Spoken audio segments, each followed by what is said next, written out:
Saya memberikan tema hari ini menjaga iman dengan serius. Mari sama-sama kita sebutkan tema hari ini. 2, 3. Menjaga iman dengan serius.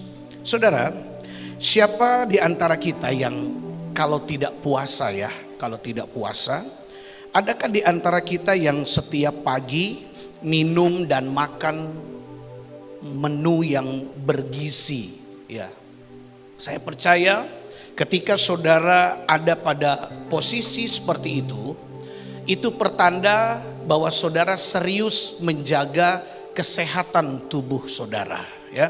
Ketika kita memulai pagi kecuali puasa, ya, kita memulai dengan makanan sehat, minuman sehat, itu pertanda bahwa kita serius menjaga kesehatan tubuh jasmani kita. Yang setuju anggukan kepala kita. Demikian halnya ketika kita bangun pagi, kita berdoa, kita baca Alkitab, kita menyembah Tuhan, kita memuji Tuhan, kita mengucap syukur kepada Tuhan, menyenangkan hati Tuhan. Itu juga pertanda bahwa saudara dan saya serius menjaga tubuh rohani kita. Iman kita, menjaga iman dengan serius harus lewat firman Tuhan. Kita tidak bisa menjaga iman di luar daripada firman. Karena ya, pergaulan yang buruk ya merusak kebiasaan yang baik. Dengan apa seorang muda menjaga kelakuannya baik kalau bukan melalui firman Tuhan. Nah, maka itu saudaraku, hari ini kita akan belajar tentang menjaga iman dengan serius di akhir zaman ini. Perlu kita membuka mata hari-hari ini, saudara. Kejahatan dunia serius hari-hari ini. Krisis serius. Menghadapi suhu cuaca yang ekstrim serius. Geopolitik yang memanas itu serius. Inflasi, kenaikan harga-harga barang itu serius, saudara. Pengaruh negatif dari game online itu serius. Pengaruh negatif, pengaruh buruk ya dari pinjol itu serius. Judi online, peredaran narkoba. Saudara sendiri bisa melihat dan mendengar. Sejatinya semua hal itu adalah perkara yang serius. Semua yang terjadi di dunia ini adalah sesuatu yang sementara serius terjadi. Ini bukan hal yang dianggap remeh, saudara. Keadaan sekarang, bahan bakar mengalami krisis. Kita berdoa supaya Indonesia punya swasembada energi. Kita berdoa supaya Indonesia punya swasembada pangan. Tetapi tidak bisa dipungkiri, saudara, krisis demi krisis sedang terjadi di dunia ini. Peperangan nuklir itu serius. Pecahnya perang dunia ketiga itu serius. Bahkan perang cyber atau cyber war, di mana peperangan digital hari-hari ini itu serius. Masih ada lagi terakhir yang saya ketahui dan pelajari. Era human robot, AI, itu serius. Bukan main-main. Kita tidak boleh menutup diri dengan segala hal yang terjadi. Walaupun kita tahu bahwa orang-orang percaya ada dalam perlindungan Tuhan. Ekonomi yang bergejolak itu serius, saudara. Dunia tidak main-main hari-hari ini. Maka itu jangan main-main dengan iman kita. Jaga iman masing-masing dengan serius. Karena sesungguhnya itulah yang Tuhan mau dalam hidup saya dan saudara. Mari kita buka Alkitab di Alkitab masing-masing. Buka Alkitab di buku Alkitab saudara.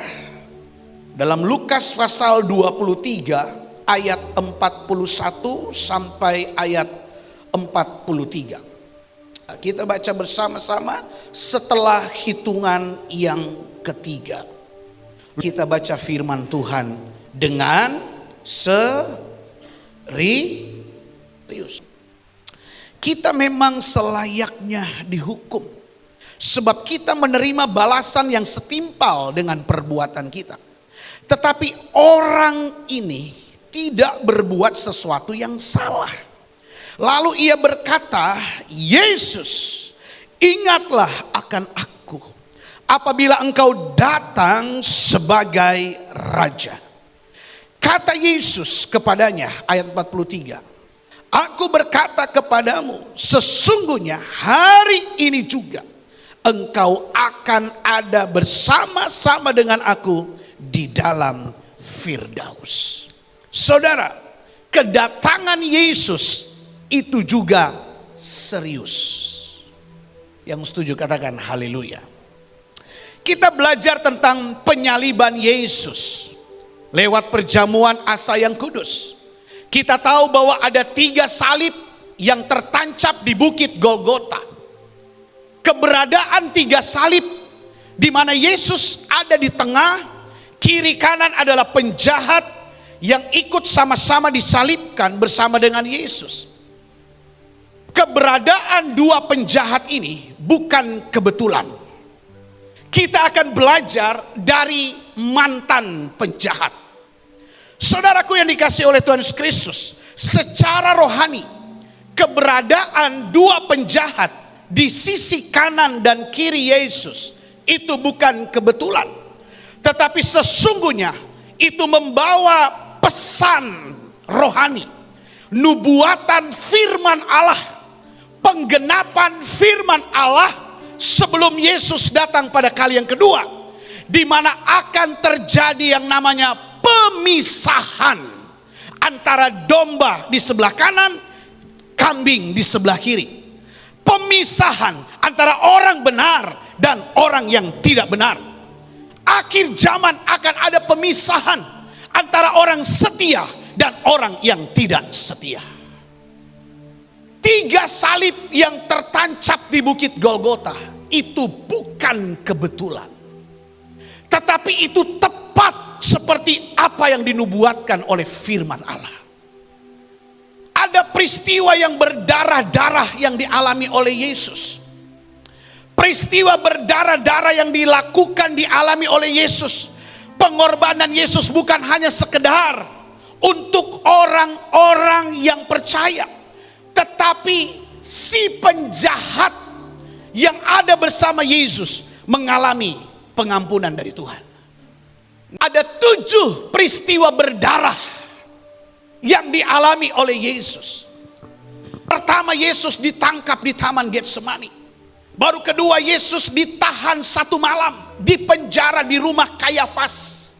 Ditempatkan di bawah tanah, di tempat yang lembab. Yesus harus ditahan 1 malam sebelum dia dikriminalisasi. Ya, sebelum dia masuk dalam persidangan, dia difitnah, bahkan terjadi pertukaran tahanan, barter. Rakyat berteriak, bebaskan Yesus Barabas dan salibkan Yesus Kristus. Saudara, tidak sembarang orang menyebut nama Yesus, karena dalam Alkitab nama Yesus bukannya sekedar Yesus Kristus. Ada nama-nama lain yang menggunakan nama Yesus, karena memang nama ini adalah nama yang identik dengan kaum Yahudi. Mereka berkata, bebaskan Yesus Barabas, tukar dengan Yesus Kristus yang harus disalib. Barabas dibebaskan. Yesus dipukul dengan pentungan, saudara, dengan senjata tumpul. Yesus dipukul oleh tentara Romawi dan akhirnya berujung kepada penyaliban. Yesus harus disalib. Ini adalah 7 peristiwa berdarah yang Yesus alami hanya untuk serius menyelamatkan saya dan saudara. Semua ini dilakukan bukan rekayasa. Ini bukan pencitraan. 7 peristiwa berdarah ini adalah peristiwa yang serius. Bukan main-main, saudara. Yesus ingin mendeklarasikan tentang kasih dan membuktikan bahwa dirinya serius mau menyelamatkan manusia. Hanya dialah jalan keselamatan. Hanya Yesus jalan keselamatan. Tidak ada nabi lain di dunia ini, termasuk Joseph Smith yang diagung-agungkan oleh penganut agama Mormon. Mereka berupaya untuk menyusupi orang-orang yang mungkin sedang ragu-ragu dengan keselamatan. Dan mereka memperkenalkan benar bahwa Yesus juru selamat. Tetapi mereka menyisipkan ada tokoh lain, ada nabi lain yang dipercayakan di era modern menurut mereka. Jadi Joseph Smith diagungkan sebagai nabi modern akhir zaman. Tetapi sekali lagi Alkitab tidak dapat diganggu gugat. Bahwa tidak ada nama lain di bumi, di kolong langit, bahkan di sorga selain Yesus Kristus Tuhan. Katakan haleluya. Katakan haleluya. Penyesatan itu serius, saudara. Bukan main-main. Masih banyak lagi hal yang harus kita renungkan. Oleh karena itu hari ini saya mengajak saudara, jagalah imanmu dengan serius. Penyesatan tidak main-main. Mereka berupaya sekuat tenaga untuk menyesatkan orang-orang. Mereka keluar masuk rumah, mereka menawarkan ini dan itu, mengiming-iming ini dan itu, merayu ini dan itu. Dengan kemakmuran hidup, menawarkan kemakmuran agar iman mereka bergeser. Bukan kepada Yesus lagi, sudah tidak serius mencintai Tuhan, tapi mulai bergeser cinta mamon, cinta uang, cinta diri sendiri, cinta kekayaan, cinta jabatan, haus kedudukan, dan lain sebagainya. Ini bukan peristiwa yang main-main, tetapi semua ini adalah serius. Hidup kita bukan hidup yang main-main. Hidup saudara adalah kehidupan yang serius. Kita nggak bisa main-main hari-hari ini, saudara. Saya dan saudara bisa menikmati keselamatan. Tuhan tidak melihat latar belakang kita, asal kita menyadari dengan segala kekurangan kita. Kita serius mau berbalik kepada Tuhan. Kita mau bertobat kepada Tuhan. Pertobatan adalah hal yang serius. Pertobatan bukan hanya berita omong kosong, tetapi pertobatan itu adalah hal yang serius. Kalau saudara mau masuk dalam kerajaan sorga, kalau saudara mau menikmati kerajaan kekal, harus dimulai dari pertobatan. Saudara mau masuk Firdaus, harus dimulai dengan pertobatan. Dosa yang tidak bisa diampuni adalah menghujat atau merendahkan, mencela Roh Kudus atau Yesus itu sendiri. Next, perhatikan Lukas 23 ayat 39. Masih di dalam Lukas 23 ayat 39. Saudara perhatikan baik-baik di sana. Di Alkitabmu lebih baik saudara baca, saudara bisa mengerti dan merenungkan, ya. Seorang dari penjahat yang digantung itu, sama-sama bilang apa? Halo, apa? Menghujat Yesus, katanya, bukankah engkau adalah Kristus? Selamatkanlah dirimu dan kami. Saudara, kalimat selamatkan dirimu dan kami adalah kalimat yang merendahkan kuasa Yesus. Ini adalah kalimat yang mencela, yang menghujat akan kemahakuasaan Tuhan. Si penjahat yang satu ini berkata, berasumsi, berpikir, oh kalau dia Tuhan seharusnya dia bisa selamatkan diri. Tetapi Yesus tidak terjebak dengan kata-kata yang terlalu mudah dia terpancing dengan situasi yang ada. Saudaraku dikasih oleh Tuhan Yesus Kristus, pelajaran yang serius next hari ini adalah kita tidak boleh menghujat. Sama-sama bilang jangan menghujat. Yang keras bilang 2, 3, jangan menghujat. Ini pelajaran berikutnya dari mantan penjahat yang diselamatkan oleh Yesus. Penjahat yang satu menghujat, penjahat yang satu tidak menghujat. Ini keadaan serius akhir zaman. Ada orang yang mati-matian menghujat Yesus. Ada kelompok yang mati-matian mencela nama Yesus. Tetapi di sisi lain ada orang-orang yang setia menghormati nama Yesus.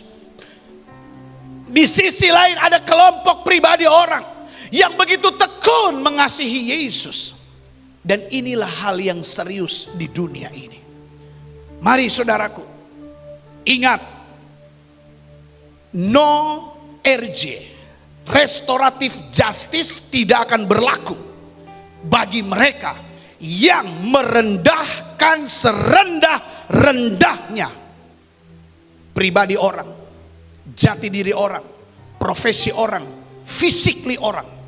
Sola Gracia, hargailah sesama kita di tempat ini. Jangan saling mencela satu dengan yang lain. Jangan saling menghujat satu dengan yang lain. Jangan saling merendahkan satu dengan yang lain. Rendah diri, rendah hati sesama itu baik. Tapi merendahkan derajat orang, merendahkan profesi orang, merendahkan fisik orang, no RJ. Tidak akan ada restoratif justice. Tidak ada pengampunan bagi dosa penghujatan. Maka itu, jangan kita saling menghujat satu dengan yang lain. Saudara mau tahu arti hujat apa? Merendahkan, mencela si A dan si B. Ketika saudara merendahkan sesamamu, saudara sedang masuk kepada jebakan menghujat ini. Semakin saudara termakan dengan kata itu, saudara mencela saudaramu, saudara merendahkan orang lain, saudara tidak jauh beda dengan imam-imam kepala yang mencela Yesus. Tidak jauh berbeda dengan penjahat yang satu di sisi lain yang menghujat Yesus. Markus 3 ayat 29. Mari kita perhatikan baik-baik buktinya. Markus 3 ayat 29, semua baca di Alkitab. 2, 3. Tetapi apabila seorang menghujat Roh Kudus, ia tidak dapat ampun selama-lamanya, melainkan bersalah karena berbuat, beri bold, beri garis bawah, dosa kekal. Artinya apa? Tidak akan ada pengampunan bagi mereka yang menghujat Roh Kudus. Katakan haleluya. Kesalahan pelanggaran kita masih bisa diampuni yang lain. Tetapi satu-satunya dosa kekal tidak dapat ampun selama-lamanya. Ketika penghujatan itu terjadi. Saudara, bersyukur kepada Tuhan kalau dosa kita diampuni. Latar belakang kita yang jahat, yang buruk dulu, selama tidak menghujat Roh Kudus, semua ada di bawah garis pengampunan. Semua masuk dalam restoratif justice. Tetapi dosa yang satu ini tidak mendapatkan RJ. Karena ini adalah dosa kekal. Tidak ada ampun selama-lamanya. Maka itu penjahat yang di sisi lain yang menghujat Yesus, dia masuk dalam neraka kekal. Dia mati dengan mengenaskan dan dia masuk dalam pintu gerbang api neraka yang kekal. Tetapi si penjahat yang satu sisi lain, dia menghormati Yesus, dia percaya kepada Yesus, dan di akhir kematiannya dia mendapatkan restoratif justice.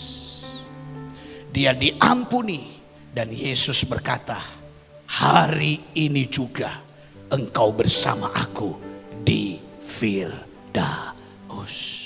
Katakan haleluya. Katakan haleluya.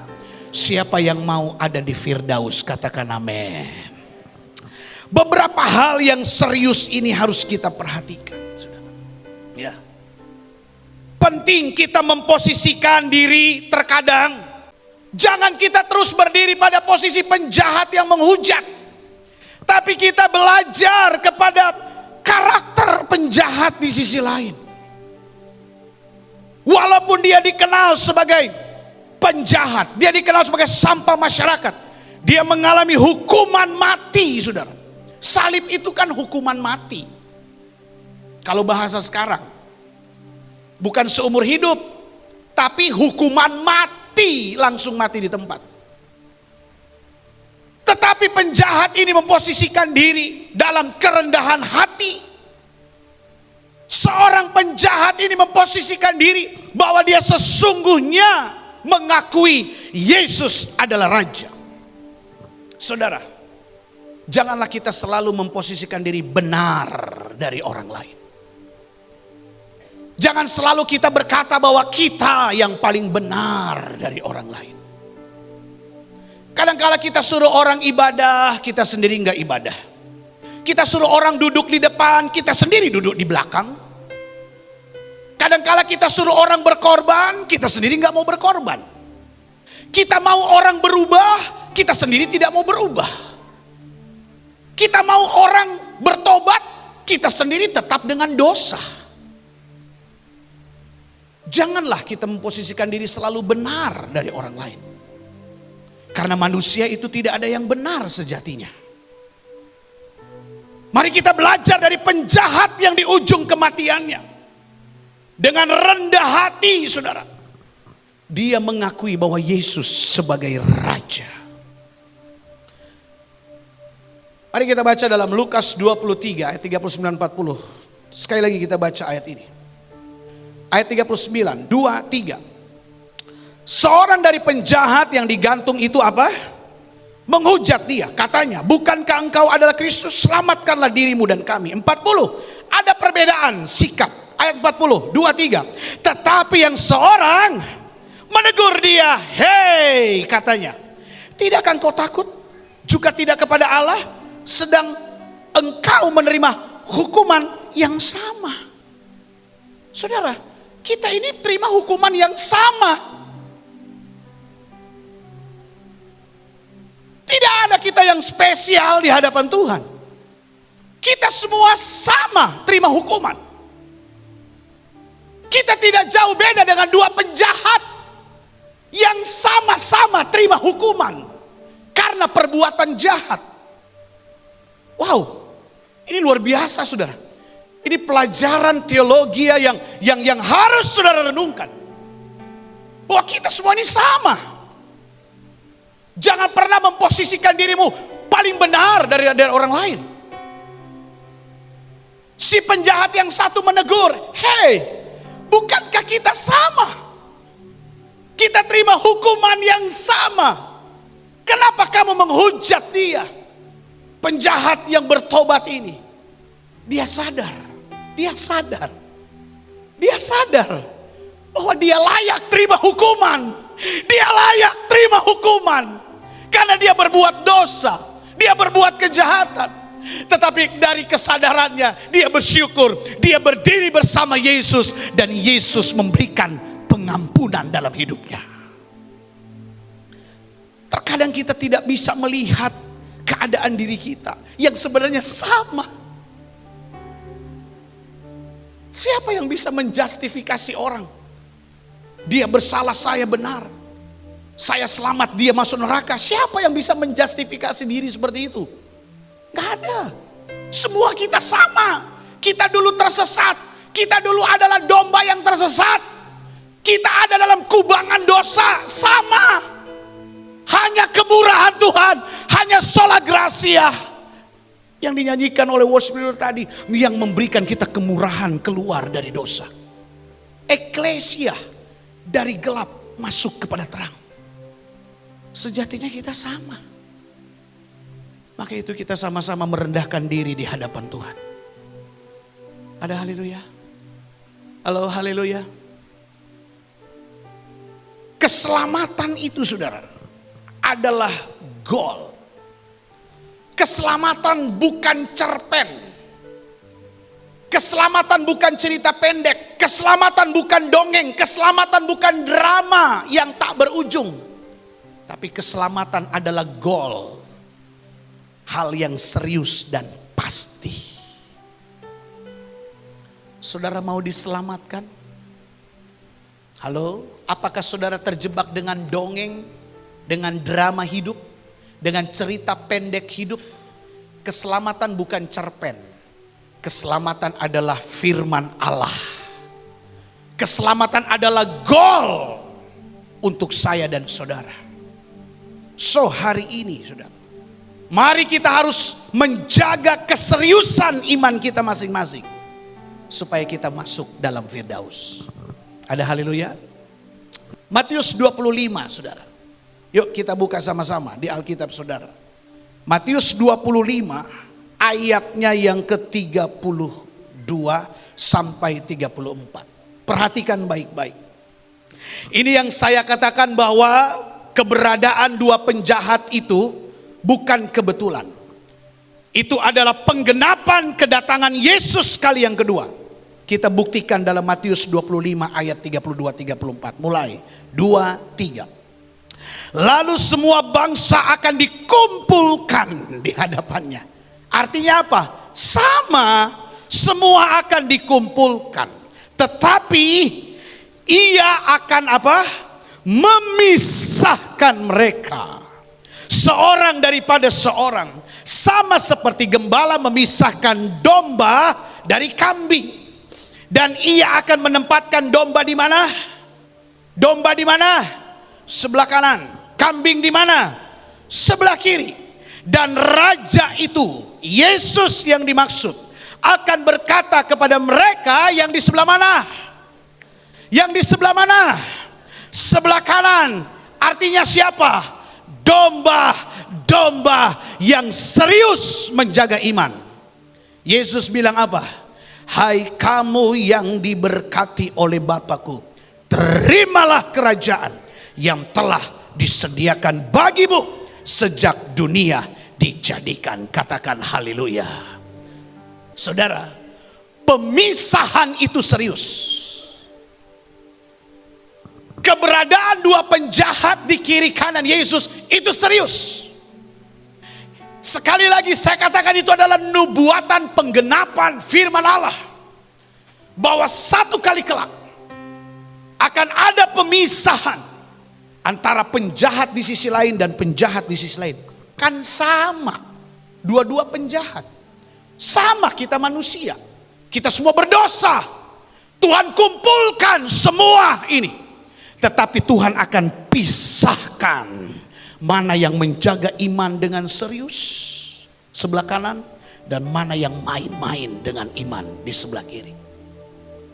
Dan di sebelah kanan Yesus berkata, engkau terima kerajaan yang telah disediakan. Saya flashback sedikit ke belakang. Saudara ingat apa yang Yesus katakan kepada penjahat yang bertobat? Masih ingat apa yang Yesus bilang? Hari ini juga engkau ada bersama dengan aku. Di mana? Di kerajaan. Di Firdaus. Di taman Tuhan. Taman sorga. So hari ini, seberapa tekun saudara menjaga iman dengan serius. Jangan sampai pemisahan itu terjadi. Dan kita masuk kelompok penjahat yang menghujat. Kita masuk kelompok kambing-kambing yang menghujat. Pertanyaannya sekarang, mau di kelompok mana saudara ketika terjadi pemisahan? Sola Gracia, mau di kelompok mana kalau terjadi pemisahan? Jawab, mau di kelompok mana? Mau di domba atau di kambing? Mau di kanan atau di kiri? Mau bertobat atau main-main? Tepuk tangan buat Sola Gracia. Kalau saudara ingin masuk kerajaan yang disediakan, serius dengan iman hari-hari ini. Jangan main-main dengan iman saudara. Ya. Efesus 2 ayat 8-9. Baca yuk. Efesus 2 ayat 8-9. 2, 3. Sebab karena kasih karunia kamu diselamatkan oleh iman. Itu bukan hasil usahamu, tetapi pemberian Allah. Itu bukan hasil pekerjaanmu. Jangan ada orang yang memegahkan diri. Arti kata bukan hasil pekerjaan itu, ini diplesetkan oleh ajaran sesat sekarang. Kerjakan terus keselamatan. Orang berkata bukan hasil pekerjaan, mereka berpikir bahwa ya udah, kalau kita udah dibaptis, kita udah bertobat, kita dinyatakan selamat, mau berbuat dosa ke, mau ke gereja nggak ke gereja ke, yang penting kita selamat dan tetap selamat. Sekali selamat, tetap selamat. Itu adalah penyesatan yang dipakai untuk memanipulasi pemikiran kita. Kalau saudara mau tahu kebenarannya, bukan hasil pekerjaanmu, perhatikan baik-baik. Artinya apa? Bukan kuat dan gagah kita. Itu sederhananya. Keselamatan itu bukan karena kekuatan kita, bukan karena kegagahan kita, bukan karena ekonomi kita yang banyak, bukan karena kekayaan kita yang banyak, tapi keselamatan terjadi oleh karena iman dan kasih karunia. Maka itu keselamatan harus terus dikerjakan. Karena keselamatan bukan kuat dan gagahmu. Keselamatan yang kita terima bukan kuat dan gagah kita.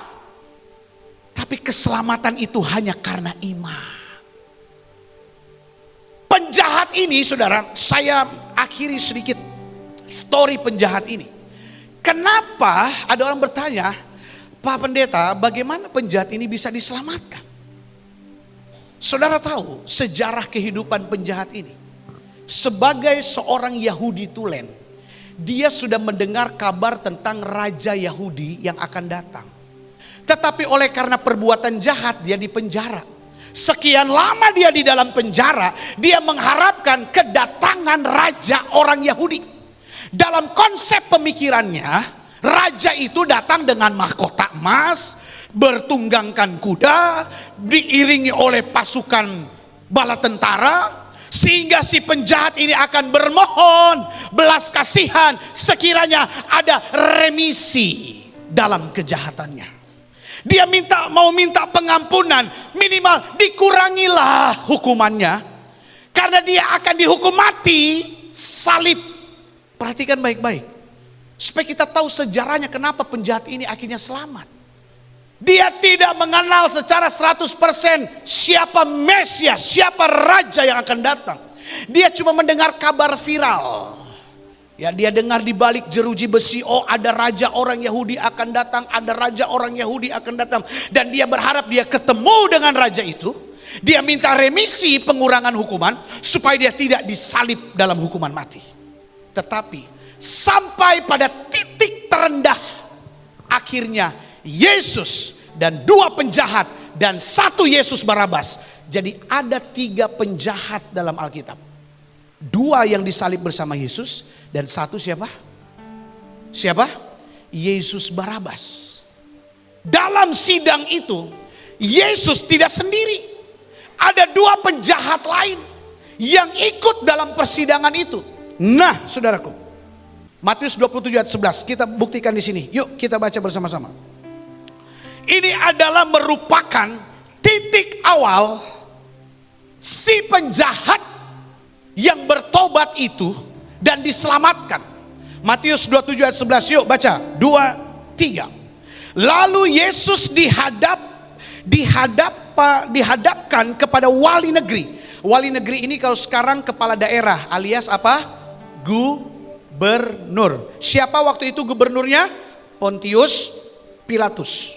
Di hadapan Pontius Pilatus, ya, Yesus dihadapkan kepada Pontius Pilatus dan Pilatus berkata kepadanya, "Engkaukah raja orang Yahudi?"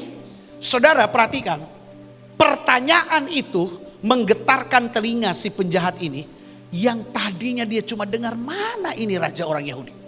Dan ketika dia ada dalam persidangan itu, telinganya mulai bergetar.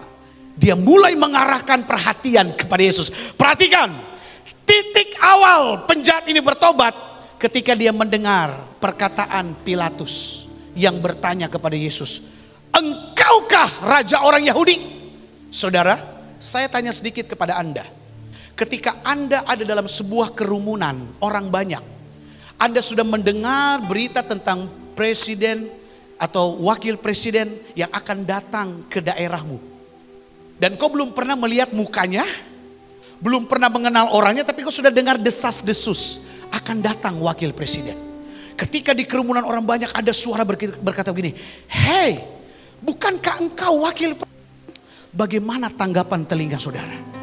Engkau akan mulai bergetar dan penasaran itu muncul. Penjahat ini mendengar kata raja Yahudi, dia mulai memberikan perhatian. Dan lebih lagi di situ dikatakan apa? Yesus jawab apa? Baca sama-sama. "Engkau sendiri yang mengatakannya." Ini adalah langkah awal, saudara, bahwa si penjahat ini menerima restoratif justice, menerima pengampunan, saudara. Mungkin orang berkata, kan dia tidak mengerjakan keselamatan, dia bukan orang Kristen, dia tidak hidup percaya kepada Yesus. Betul, saudaraku, karena si penjahat ini menganut kepercayaan agnostik, kepercayaan yang tidak percaya kepada Tuhan. Dia tadinya memang orang yang gak percaya, dia gak peduli. Tetapi ketika dia mendengar raja orang Yahudi, telinganya mulai lain. Dan ketika dia mendengar Yesus berkata, "Engkau sendiri yang mengatakannya," dari situlah muncul imannya mulai bertumbuh. Saudara, terkadang pertanyaan tuduhan membuka kotak Pandora. Terkadang niat jahat, mens rea, itu membuka kotak Pandora. Dunia sekarang terlalu banyak mens rea, saudara. Banyak niat-niat jahat yang melanggar hukum. Tetapi ketika niat jahat itu dilontarkan, tanpa disadari kebenaran sedang dinyatakan. Ada haleluya. Yesus tidak mengklarifikasi diri. Yesus tidak berkata, "Saya raja, saya raja, saya Tuhan. Ya, saya pendeta, saya master teologi, saya sarjana teologi." No, Yesus tidak mengklarifikasi diri. Ini loh data pribadi saya, lihat nih. Enggak, Yesus diam. Dan orang yang mens rea itu yang akhirnya membuka kotak Pandora itu. Ketika Yesus berkata, "Engkau sendiri yang mengatakannya," disitulah muncul keyakinan iman. Dan lebih jelas lagi, next selanjutnya. Lukas 23 ayat 38. Yuk kita baca. 2, 3. Ada juga tulisan di atas kepala siapa? Yesus yang bertulis apa? "Inilah raja orang Yahudi." Ketika mereka sampai di kayu salib, si penjahat ini yang berjalan bersama Yesus, dengan tidak sengaja dia menoleh di atas kepala Yesus. Dan dia melihat tulisan yang berkata, "Inri, inilah raja orang Yahudi." Dua hal ini semakin meneguhkan imannya. Walaupun dia sadar dia orang berdosa, dia menyesal bahwa dia tidak mengenal Yesus jauh lebih dulu. Tetapi di ujung kematiannya, di ujung penghukuman mati yang akan dia hadapi, imannya bertumbuh. Dan dengan serius dia percaya. Dan yang paling terakhir, saudara tahu apa yang menggugah hati penjahat ini? Sehingga dia benar-benar mengakui bahwa Yesus adalah raja orang Yahudi. Mau tahu saudara bukti ayatnya? Lukas 23, tetap ayat 34 bagian A saja. Baca yuk, 2, 3. Yesus berkata di atas kayu salib, saudara, di sebelah kiri kanan penjahat, Yesus berkata, ampunilah mereka. Siapa mereka ini? Saya mau tanya, siapa mereka yang Yesus maksud? Orang-orang Yahudi, tentara-tentara Romawi, imam-imam kepala yang menyalibkan, yang menghujat, yang membuat mensrea, yang menuduh Yesus, yang menyakiti hati Yesus. Yesus berkata, ampunilah mereka, sebab mereka tidak tahu apa yang mereka berbuat. Katakan haleluya. Saudara tahu, perkataan ini keluar dari mulut Yesus didengar. Makanya telinga ini banyak dengar suara Tuhan. Karena salah satu yang membuat hati sakit kadangkala telinga. Jangan dulu menyalahkan hati, salahkan telinga dulu. Kadangkala telinga kita yang gak dijaga. Kita belum tahu kebenaran, kita tidak tahu beritanya, kita gak tahu ceritanya, telinga main terima aja. Masuk di hati, hati marah, hati benci, hati gejolak. Itu dari mana? Dari mana? Telinga. Saudara mau sadar atau tidak sadar, saudara harus jaga telinga saudara dalam mendengar berita hari-hari ini. Belajar kepada penjahat ini. Ketika Yesus berkata ampunilah, telinga penjahat ini menangkap dengan baik. Dan disitulah terjadi apa? Yang namanya restoratif justice. Baca sama-sama. 2, 3. Iman itu harus mengampuni dan mengasihi. Ketika dia mendengar Yesus berkata, ampunilah mereka, sebab mereka tidak tahu apa yang mereka perbuat. Sekalipun Yesus yang tidak bersalah. Kita ini orang bersalah, tapi tidak mau disalahkan. Manusia kan begitu.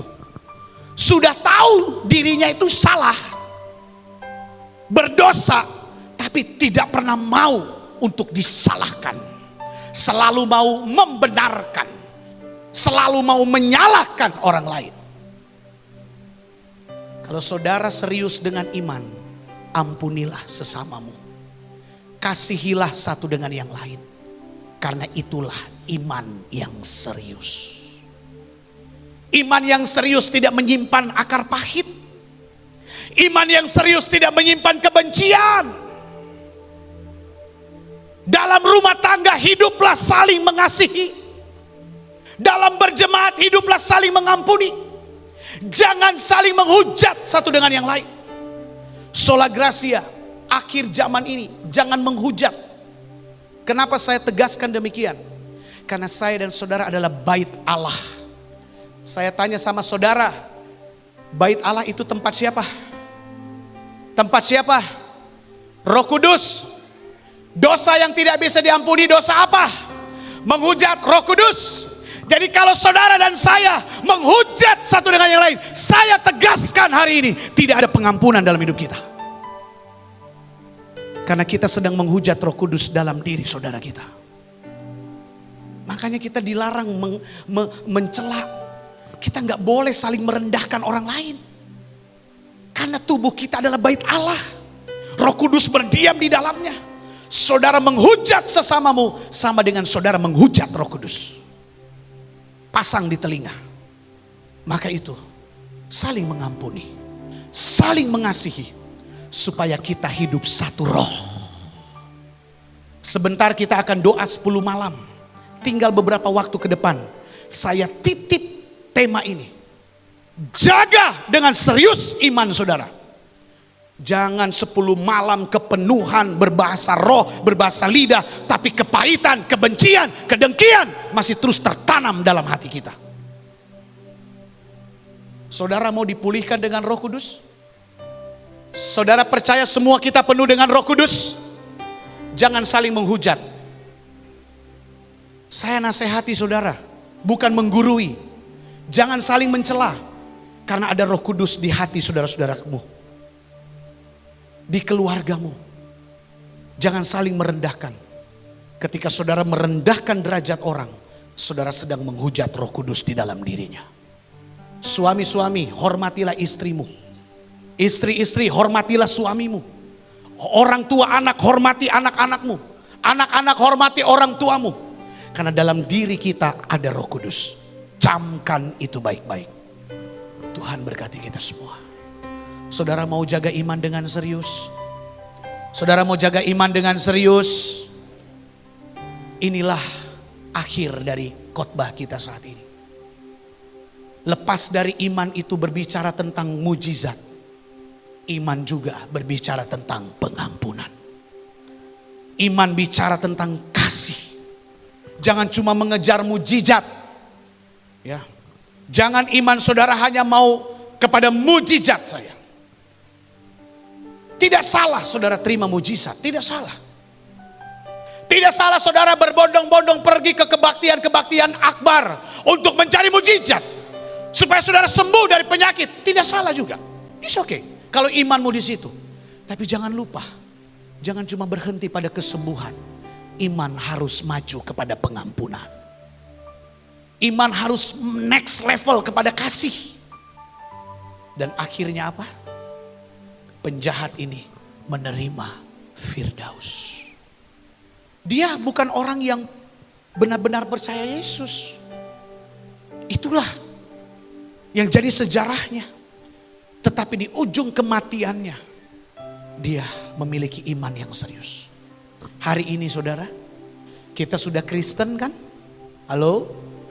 Halo? Saudara sudah Kristen kan? Apa sih Kristen? Pengikut Kristus. Kalau saudara sudah menjadi pengikut Kristus, ikutlah jejak Yesus. Apa jejak Yesus?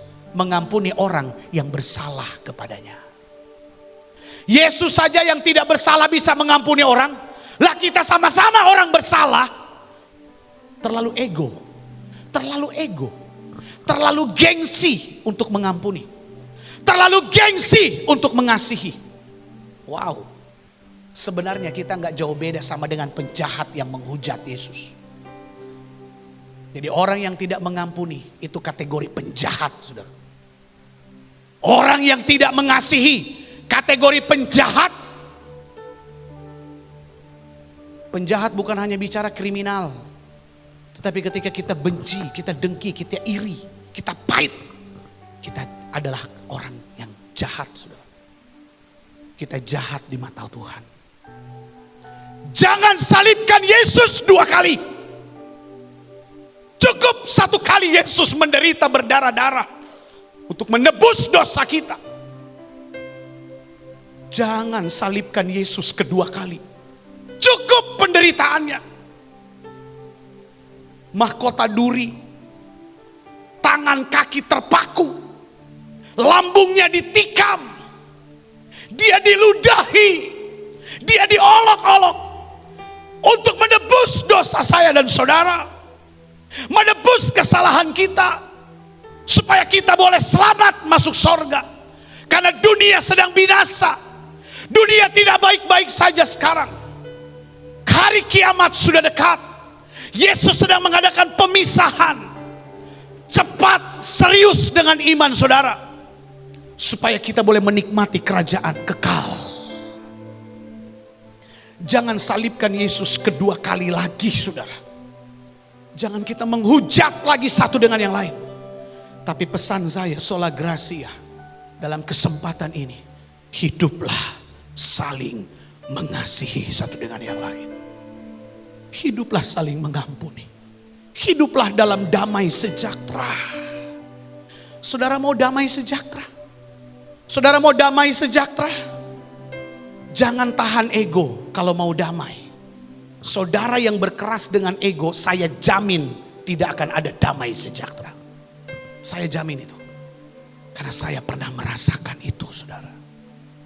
Semakin saya ego, semakin saya mengeraskan hati, damai itu semakin jauh dan semakin jauh. Tapi ketika saya merendahkan diri, saya mengampuni, saya mengasihi, saya menerima segala apa yang menjadi hal yang menyakitkan hati saya. Dengan sebuah kesadaran saya juga tidak luput dari kesalahan. Saudara, kalau kita sadar kita tidak luput dari kesalahan, saya rasa kita tidak susah mengampuni orang.